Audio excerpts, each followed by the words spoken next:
مسلماً اما بعد،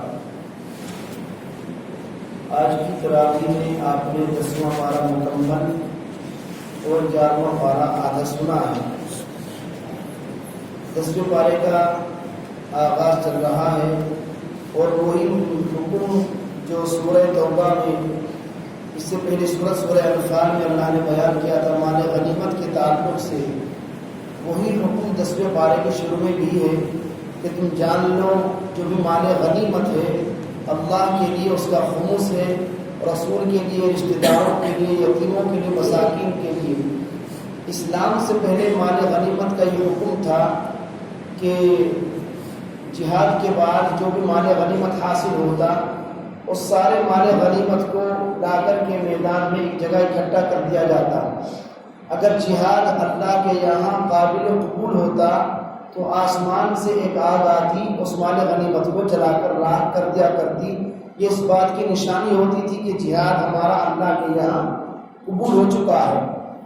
اسلام میں مال غنیمت کے مسائل کو بیان فرمایا گیا کہ مال غنیمت کا 5واں حصہ اللہ کے لیے اور دوسرے شرکاء کے درمیان تقسیم کر دیا جائے۔ پھر اس کے بعد ایمان والوں کو جہاد کے کچھ اصول بتلائے گئے۔ سب سے پہلا اصول تو یہ بتلایا گیا فَاثْبُتُوا، کہ تم ثابت قدم رہا کرو۔ جب دشمن سے تمہاری جنگ ہو رہی ہو، سب سے پہلی کامیابی کی علامت ہے تمہارا ثابت قدم رہنا، اچھی طرح جم جانا۔ دوسری چیز ہے وَاذْكُرُوا اللَّهَ كَثِيرًا، تمہاری زبانوں پر کثرت کے ساتھ اللہ کا ذکر ہونا چاہیے۔ تیسری چیز ہے وَأَطِيعُوا اللَّهَ وَرَسُولَهُ، اللہ کی اطاعت اور اللہ کے رسول کی اطاعت، یعنی کہ میدان جہاد میں تم اپنی جگہ پر کتنے ہی بڑے بہادر کیوں نہیں ہو، تمہارے پاس کتنا ہی بڑا تجربہ کیوں نہیں ہے، لیکن تمہیں اپنے تجربے کو ایک طرف رکھ کر اللہ کے رسول کی اطاعت کرنی ہے۔ اللہ کے رسول نے فرما دیا کہ فلاں جگہ پر کھڑے رہنا ہے، تمہاری ڈیوٹی فلاں جگہ پر ہے، اس سے ٹس سے مس نہیں ہونا ہے۔ چوتھی چیز ہے وَلَا تَنَازَعُوا، آپس میں اختلاف پیدا مت کرنا۔ کیوں؟ اگر تم آپس میں لڑو گے فَتَفْشَلُوا وَتَذْهَبَ رِيحُكُمْ، تمہارے درمیان اختلاف کی نقصان یہ ہوگا تمہاری ہوا اکھڑ جائے گی اور دشمن تم پر غالب آ جائے گا۔ جب وہ دیکھے گا کہ مسلمانوں میں آپس میں خود پھوٹ پڑ گئی ہے، یہ آپس میں خود ایک دوسرے کے دشمن بنے بیٹھے ہیں، آپس میں لڑ رہے ہیں، تو ظاہر سی بات ہے دشمن کو تو اچھا موقع مل جائے گا۔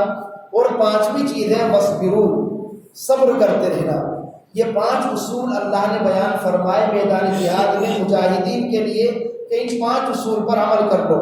سب سے پہلا اصول بیان فرمایا ثابت قدمی، نمبر 2 اللہ کا ذکر، نمبر 3 اللہ کے رسول کی اطاعت، نمبر 4 آپس میں اتحاد اور اتفاق، اور نمبر 5 صبر کرنا۔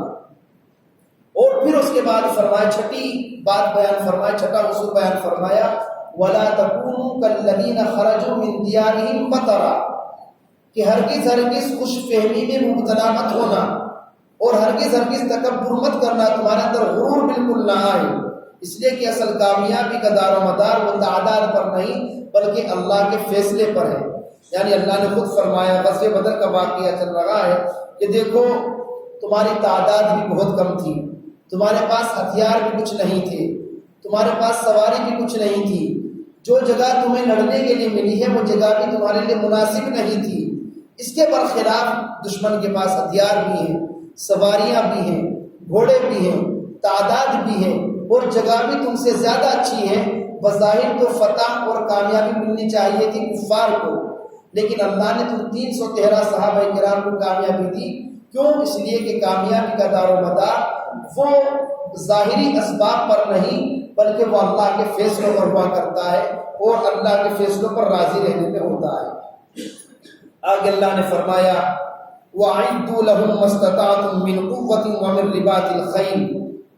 آج کے حالات کے اعتبار سے یہ آیت ہر مسلمان کو اس پر عمل کرنا چاہیے، وہ تو پورا قرآن عمل کرنے کے لیے ہے، لیکن موجودہ حالات کیا فرمایا وَأَعِدُّوا لَهُم مَّا اسْتَطَعْتُم مِّن قُوَّةٍ، جتنا ہو سکتا ہو اپنے آپ کو مضبوط بناؤ، جسمانی اعتبار سے بھی اور دوسرے اعتبار سے بھی اشارہ کافی ہے، اپنے آپ کو تیار کرو۔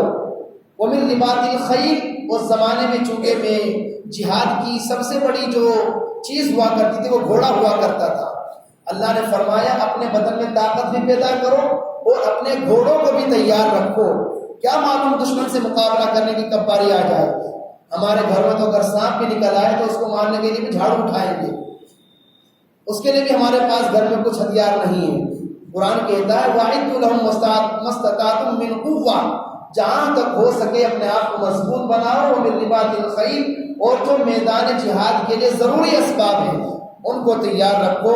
کیوں؟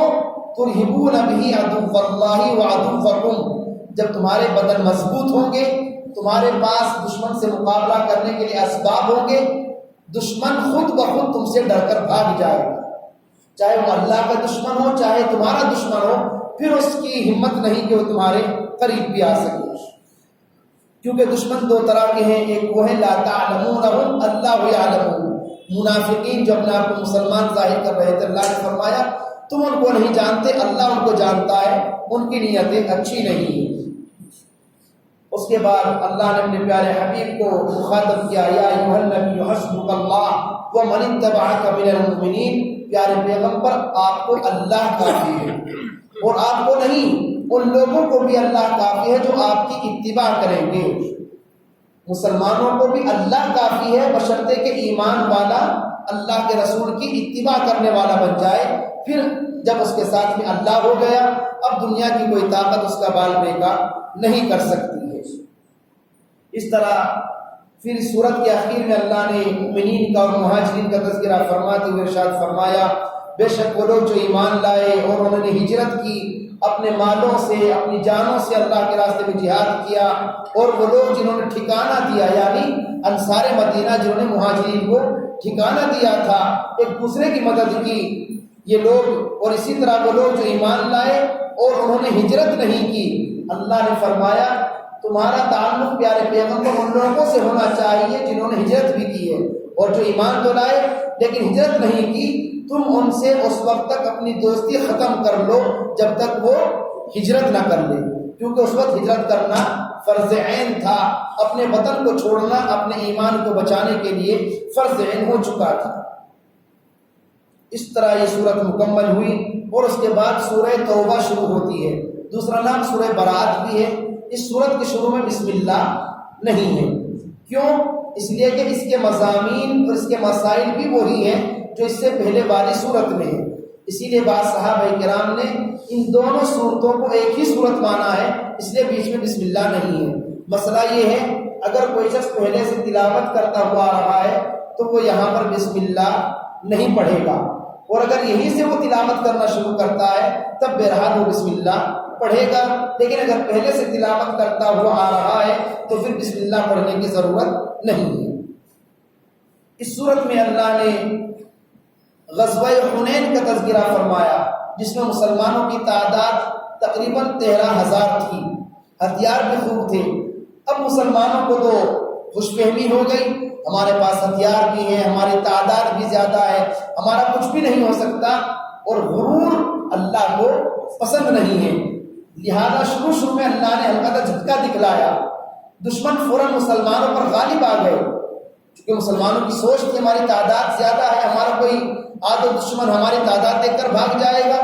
لیکن جب جنگ شروع ہوئی تو دشمن مسلمانوں پر غالب آنا شروع ہوا، تب مسلمانوں کو اپنی غلطی کا احساس ہوا، انہوں نے توبہ کی، اللہ کی طرف رجوع کیا، تب جا کر اللہ نے ان کی توبہ کو قبول فرمایا، اور پھر وہ شکست کامیابی میں تبدیل ہوئی، اور بالآخر مسلمانوں کو کامیابی ملی۔ پتہ یہ چلا کبھی بھی ظاہری اسباب پر گھمنڈ نہیں کرنا چاہیے، ہمارے پاس کچھ بھی وسائل ہو، ہمارے پاس کچھ بھی چیزیں ہوں، بھروسہ ہمارا اللہ کی ذات پر ہی ہونا چاہیے۔ یقیناً اس مادی دنیا میں ہمیں اسباب اختیار کرنے چاہیے، اسباب اختیار کرنے کا حکم دیا گیا ہے، لیکن اسباب کے اختیار کرنے کے ساتھ ساتھ بھروسہ اللہ کی ذات پر ہونا چاہیے، اور اللہ کی ذات پر توکل ہونا چاہیے۔ اس کے بعد اللہ تبارک و تعالیٰ نے ان لوگوں کی تعریف فرمائی جو اللہ کے لیے مسجد تعمیر کرتے ہیں، فرمایا جو لوگ اللہ کی مسجدیں بناتے ہیں اور اللہ پر ایمان بھی رکھتے ہیں، قیامت کے دن پر بھی ایمان رکھتے ہیں اور مسجد قائم بنانے کے بعد نماز قائم کرتے ہیں، زکوٰۃ دیتے ہیں اور صرف اللہ سے ڈرتے ہیں، تو ایسے لوگ ہدایت پانے والے ہیں۔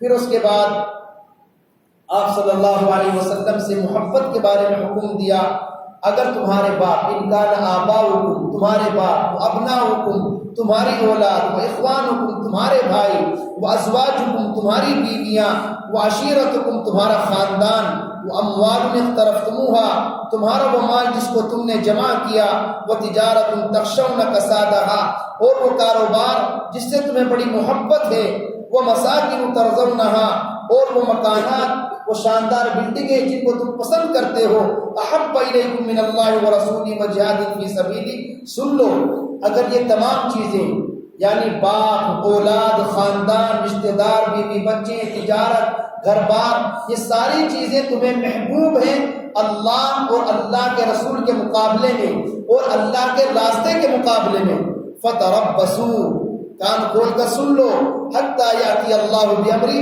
اللہ کا عذاب تمہارے اوپر نہ آ جائے۔ یہ تمام چیزیں بعد میں، سب سے پہلے تمہاری نظروں میں اللہ اور اللہ کے رسول کا حکم ہونا چاہیے۔ مکان کی محبت بعد میں، اللہ کے رسول کی محبت پہلے، ماں باپ کی، اولاد کی، خاندان کی محبت بعد میں، سب سے پہلے اللہ اور اللہ کے رسول کی محبت کا تقاضا یہ ہے کہ ان کے اس حکم کے سامنے سر تسلیم خم کر دیا جائے۔ اللہ نے کافروں کا تذکرہ کیا، یہودیوں کا تذکرہ کیا، ان کے غلط عقائد کو بیان فرمایا۔ یریدون ان یطفئوا نور اللہ بافواہہم، کافر لوگ چاہتے ہیں کہ اللہ کے نور کو یعنی ایمان کو ختم کر دیں اپنی پھونکوں سے، یہ ہرگز نہیں ہو سکتا ہے، کیونکہ اللہ نے اپنے پیارے پیغمبر کو حق لے کر کے دنیا میں مبعوث فرما دیا ہے۔ اس کے بعد کافی آگے تک یہی سلسلہ چلا۔ پھر تذکرہ آتا ہے غزوہ تبوک کا۔ غزوہ تبوک جو سخت گرمیوں میں پیش آیا، کھجوریں پک رہی ہیں، پہلے غزوہ حنین، اس کے بعد غزوہ تبوک، مسلمانوں کی بڑی آزمائش، غزوہ حنین کے تھکے ماندے، اور پھر ادھر کھجوریں پک رہی ہیں، ادھر باغات کا تقاضا ہے کہ ہمیں ٹائم دو، ادھر اللہ کے رسول کا حکم ہے کہ ہمارے ساتھ غزوہ تبوک میں چلو۔ یہاں پر صحابہ کرام کے امتحان تھا، چنانچہ تقریباً 30 لوگ جانے سے انہوں نے انکار کر دیا، جن میں کچھ منافقین تھے اور 10 سیدھے سادے صحابہ بھی تھے۔ منافقوں کو تو خیر توبہ کی توفیق نہیں ہوئی، البتہ ان 10 صحابہ کرام میں سے 7 نے اپنے آپ کو لا کر مسجد نبوی کے ستونوں سے باندھ لیا۔ پھر اور جب تک اللہ نے ان کی توبہ کو قبول نہیں فرمایا تب تک اپنے آپ کو ستونوں سے باندھے رکھا۔ 3 صحابہ نے توبہ نہیں کی تھی اور اپنے آپ کو ستونوں سے نہیں باندھا تھا، اللہ کے رسول نے ان کا مکمل بائیکاٹ کر دیا۔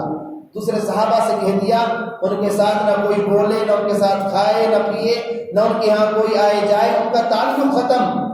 لیکن بعد میں اللہ نے پھر ان 3 صحابہ کرام کی توبہ کو بھی قبول فرما لیا، کیونکہ صحابہ وہ جماعت ہے رضی اللہ عنہم ورضوا عنہ، اللہ ان سے راضی ہے اور وہ اللہ سے راضی ہیں۔ منافقین کے بارے میں اللہ نے اپنے پیارے حبیب صلی اللہ تعالی علیہ وسلم کو بتلایا، المنافقون والمنافقات بعضهم من بعض، منافقوں کا حال یہ ہے، ایک منافق دوسرے منافق کو سپورٹ کرتا ہے اور برائی کا حکم کرتا ہے اور بھلائی سے روکتا ہے۔ اس کے برخلاف مسلمانوں کی شان یہ ہے وہ ایک دوسرے کے دوست ہیں اور ایک مسلمان دوسرے مسلمان کو اچھائی کی تعلیم دیتا ہے اور ایک مسلمان دوسرے مسلمان کو برائی سے روکتا ہے۔ اللہ نے اپنے پیارے حبیب کو حکم دیا کہ وَلَا تُصَلِّ عَلَىٰ أَحَدٍ مِّنْهُمْ مَاتَ أَبَدًا وَلَا تَقُمْ عَلَىٰ قَبْرِهِ، ان کافروں کی نماز مت پڑھیے، ان کی قبر پر کھڑے ہو کر ان کے لیے مغفرت کی دعا مت کیجیے۔ اور تمام کفار کے بارے میں کہا ان تستغفر لهم 70 مرة فلن يغفر الله لهم، پیارے پیغمبر آپ ان کفار کے لیے ایک مرتبہ نہیں اگر 70 مرتبہ بھی مغفرت کی دعا کریں گے، لن يغفر الله لهم، اللہ ہرگز ان کو معاف نہیں کرے گا۔ بہت سے لوگ مسئلہ پوچھتے ہیں کہ ہمارا ایک ہندو بھائی بہت اچھا دوست ہے، اس کا انتقال ہو گیا، ہم اس کے لیے دعا کر سکتے ہیں؟ مغفرت کی دعا غیر ایمان والے کے لیے نہیں کی جا سکتی ہے، غیر ایمان والے کے لیے مغفرت کی دعا کرنا ناجائز ہے۔ لیکن سوال آیا پھر حضرت ابراہیم علیہ السلام کی دعا کرتے تھے اپنے باپ کے لیے. ان کا باپ آدر تو بت بنایا کرتا تھا، بت بیچتا تھا، مشرک تھا، اور حضرت ابراہیم اپنے باپ کے لیے دعائیں کر رہے ہیں. اس کا جواب قرآن نے دیا وما كان استغفار ابراہیم الا عن موعظة وعدها إياه. حضرت ابراہیم اپنے ابا کے لیے جو مغفرت کی دعا کر رہے تھے وہ چند دنوں کے لیے تھا، جب تک اللہ نے ان کو منع نہیں کیا تھا، وہ ان کی شریعت میں تھا.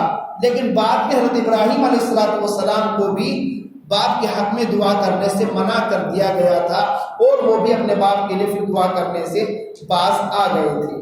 پھر 11واں پارہ شروع ہوتا ہے. اس میں انہی لوگوں کا تذکرہ ہے جنہوں نے تبوک میں جانے سے انکار کر دیا تھا. اسی کے ساتھ ساتھ منافقوں کی مسجد زرار کا بھی تذکرہ ہے. منافقوں نے ایک مسجد بنائی مدینے میں، اور اللہ کے رسول کے پاس آئے، یا رسول اللہ چل کر کے مسجد کا افتتاح کر دیجیے، آپ نماز پڑھائیے، ہم نے مسجد بنائی ہے. مقصد تھا اللہ کے رسول یہاں آئیں گے افتتاح کرنے کے لیے، 2-3 لوگوں کی ڈیوٹی لگا دی، جیسے اللہ کے رسول یہاں کر بیٹھے تم اوپر جانا، اوپر سے پتھر پھینک دینا، اور نعوذ باللہ اللہ کے رسول وہیں پر شہید ہو جائیں گے. اللہ نے وحی کے ذریعے آپ صلی اللہ علیہ وسلم کو بدلا دیا. وہ مسجد نہیں، وہ مسجد زرار، زرار کے معنی نقصان پہنچانا. وہ مسجد نماز کے لیے نہیں بنائی گئی، وہ نقصان پہنچانے کے لیے بنائی گئی ہے. چنانچہ اللہ کے رسول نے اپنے چند صحابہ کرام کو حکم دیا جاؤ اس مسجد کو جا کر آگ لگا دو. وہ مسجد نہیں ہے، وہ تو نقصان پہنچانے کا اڈا ہے. چنانچہ صحابہ کرام گئے اور جا کر کے اس جگہ کو آگ لگا دی، کیونکہ وہ مسجد نہیں تھی، وہ تو لوگوں کو اور اللہ کے رسول کو تکلیف پہنچانے کے لیے جگہ متعین کی گئی تھی. اس کے بعد سورہ یونس شروع ہوتی ہے، جس میں اللہ تبارک و تعالیٰ نے اپنی کچھ قدرتوں کا تذکرہ فرمایا، لوگوں کا مزاج بیان فرمایا کہ جب تک ان کے پاس خوشحالی رہتی ہے اور جب تک عیش میں رہیں گے، مزے میں رہیں گے، جب تک اللہ کی یاد نہیں آتی. اور جیسے بخار ہوا، سر میں درد ہوا، فوراً اللہ اللہ اللہ اللہ کی یاد آئے گی، پھر ٹھیک ہو جائیں گے. پھر نہ دعاؤں کی ضرورت ہے، نہ اللہ کی ضرورت ہے، نہ نماز کی ضرورت ہے. یہ اللہ نے لوگوں کا مزاج بیان فرمایا کہ ایسا نہیں ہونا چاہیے. خوشی کے عالم میں ہو تب بھی اللہ کو یاد کرنا چاہیے. اللہ نہ کرے پریشانی کا کوئی واقعہ سامنے آ جائے تب بھی اللہ کو یاد کرنا چاہیے. یہی ہمارا امتحان ہے کہ آیا ہمیں اللہ سے کتنی محبت ہے اور کتنی ہمیں اللہ سے دوری ہے. اللہ نے صاف اعلان فرما دیا وَيَوْمَ نَحْشُرُهُمْ جَمِيعًا ثُمَّ نَقُولُ لِلَّذِينَ أَشْرَكُوا مَكَانَكُمْ أَنْتُمْ وَشُرَكَاؤُكُمْ. لہذا یہ آدھا پارہ تیار ہوا. یہاں تک آج پارے مکمل ہوئے. کل انشاءاللہ 12 پارے مکمل ہو جائیں گے اور اس کا خلاصہ بھی آپ کے سامنے پیش کیا جائے گا. اللہ ہم سبھی کو قرآن مجید سمجھ کر پڑھنے کی توفیق نصیب فرمائے. آمین. وآخر دعوانا الحمد للہ رب العالمین.